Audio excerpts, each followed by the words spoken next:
తమిళనాడు అసెంబ్లీలో అనూహ్య ఘటన చోటు చేసుకుంది. ప్రభుత్వం వర్సెస్ గవర్నర్ మధ్య వివాదం తమిళనాట తలనొప్పిగా మారింది. గవర్నర్, ముఖ్యమంత్రి ఎవరికి వారు తగ్గేదేలే అంటున్నారు. ముకుందా జ్యువెలర్స్ తెలంగాణలో మొట్టమొదటి ఫ్యాక్టరీ అవుట్లెట్ మన కొత్తపేటలో ఫిబ్రవరి 14న గొప్ప శుభారంభం. ఎందుకు తమిళనాడులో గవర్నర్ ప్రభుత్వం మధ్య వైరం ఏర్పడింది? ఒకసారి చూద్దాం.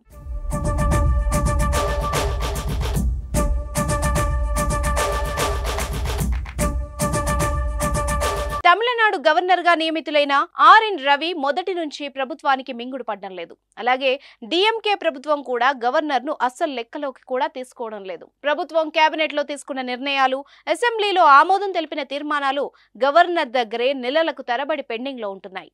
ఇదే ఇద్దరి మధ్య మనస్పర్ధలకు కారణమవుతోంది. ఇదే అంశంపై బహిరంగంగా ముఖ్యమంత్రి స్టాలిన్, డిఎంకే ముఖ్య నేతలు గవర్నర్ రవి టార్గెట్ గా విమర్శలు చేశారు. గత ఏడాది జనవరిలో గవర్నర్ రవి అసెంబ్లీలో చేసిన వ్యాఖ్యలు మరింత వివాదానికి కారణమయ్యాయి.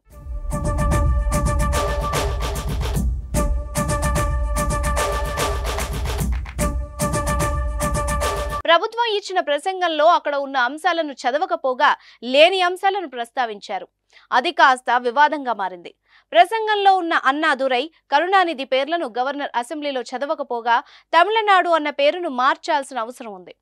తమిళగం అని మార్చాలి అంటూ ప్రసంగంలో తమిళనాడు అనే పదం ఉన్న చోట తమిళగం అని చదవడం వివాదంగా మారింది. డిఎంకే ఎమ్మెల్యే గవర్నర్ తీరును తీవ్రంగా తప్పుపట్టడంతో అర్ధాంతరంగా తన ప్రసంగాన్ని మధ్యలో నిలిపేసి వెళ్లిపోయారు.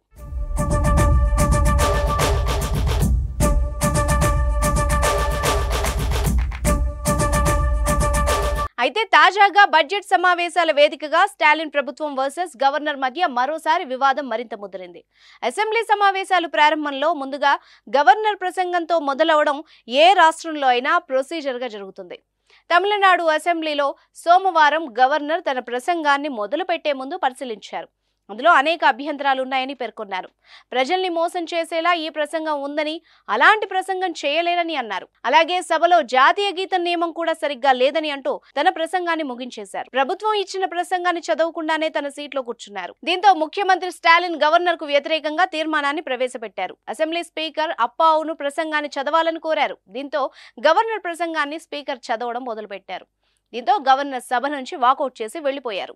దేశ చరిత్రలో గవర్నర్ ప్రసంగాన్ని స్పీకర్ చదవడం ఇదే తొలిసారిగా చెప్తున్నారు. గవర్నర్ కు వ్యతిరేకంగా గతంలో గెట్అవుట్ రవి అంటూ సోషల్ మీడియా వేదికగా ప్రజా సంఘాలు, రాజకీయ పార్టీలు నినదించాయి. తాజా పరిణామాలతో మరోసారి గెట్అవుట్ రవి నినాదం హ్యాష్ట్యాగ్ గా మారింది.